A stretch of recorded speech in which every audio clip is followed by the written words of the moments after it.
आज बनवली होती मटार पनीरची भाजी। चला तुम्हाला पण सांगते मी कशी बनवली होती ती। खूप छान लागते, नक्की करून बघा। सगळ्यात पहिल्यांदा आपल्याला एक कढई घ्यायची आहे। कढईमध्ये तेल गरम करायला ठेवायचं। तेल एकदम व्यवस्थित तापून द्यायचं, मगच त्याच्यात पनीर तळायला घ्यायचे। पनीर जर थोडे असतील तर एकाच बॅचमध्ये तळून घ्यायचे, जर जास्त असतील तर दोन बॅचमध्ये तळून घेतले तरी चालतील। खरपूस रंग येईपर्यंत आपल्याला तळून घ्यायचे।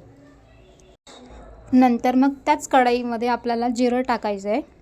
जिरं चांगलं फुललं की त्याच्यामध्ये आपल्याला टाकायचे टोमॅटोची पेस्ट। ही टोमॅटोची पेस्ट मी एक कांदा टाकला आहे त्याच्यात आणि 2 टोमॅटो टाकलेत। तुम्ही वेगवेगळी पण करू शकता, कांदा वेगळा टोमॅटो वेगळा। तुम्ही कांदा किसून सुद्धा घेऊ शकता, पण मी ते मिक्सरमध्ये काढूनच घेतलं आहे। तो कांदा टोमॅटो एकत्र करून ते व्यवस्थित मिक्स करून झालं की त्याच्यात टाकायची आलं लसणाची पेस्ट। ही मी रेडीमेड आणली होती, ती मी त्याच्यात थोडीशी टाकली आणि व्यवस्थित मिक्स करून घ्यायचं ते सगळं मिश्रण तेल सुटेपर्यंत। आणि त्याच्यामध्ये नंतर टाकायचं आपल्या घरात जो कुठला पनीर मसाला असेल। माझ्याकडे आता अवेलेबल होता मटर पनीरचा मसाला अवेलेबल होता, त्यामुळे मी त्याच्यात ते टाकला आहे। कोणताही मटर पनीरचा मसाला असेल किंवा साधा मसाला असेल तो टाकला तरी चालतो। आणि जर पनीर मसाला नसेलच तर मग गरम मसाला टाकला तरीसुद्धा चालेल। 1-2 चमचे टाकून द्यायचा पनीर मसाला आणि ते पण असं छानपैकी व्यवस्थित मिक्स करून घ्यायचं। तेल सुटायला लागलं की त्याच्यात आपल्याला टाकायचे धणे पावडर, नंतर हळद टाकायची, थोडंसं लाल तिखट टाकायचं आपल्या आवडीनुसार, जेवढे तिखट पाहिजे काय त्यानुसार तिखट टाकून द्यायचं। परत व्यवस्थित मिक्स करून घ्यायचं।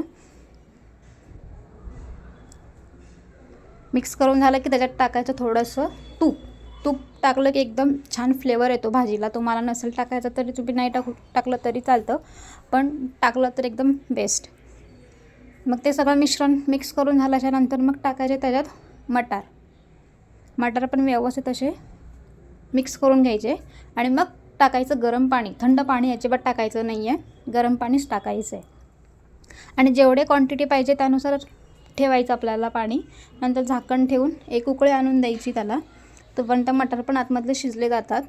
आणि नंतर झाकण काढून व्यवस्थित बघायचं मटार शिजलेत का ते, आणि मग शेवटला टाकायचं त्याच्यात पनीर।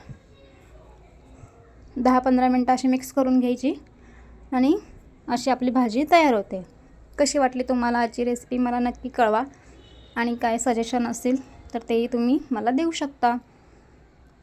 जेवढी आपल्याला क्वांटिटी पाहिजे तेवढीच क्वांटिटी ठेवायची, जास्त पातळ नसतेच आपली भाजी। त्यामुळे कोथिंबीर आवडत असेल तर वरून कोथिंबीर टाकून द्यायची। झाली आपली भाजी तयार, जास्त मेहनत नाही लागत। Okay, bye bye.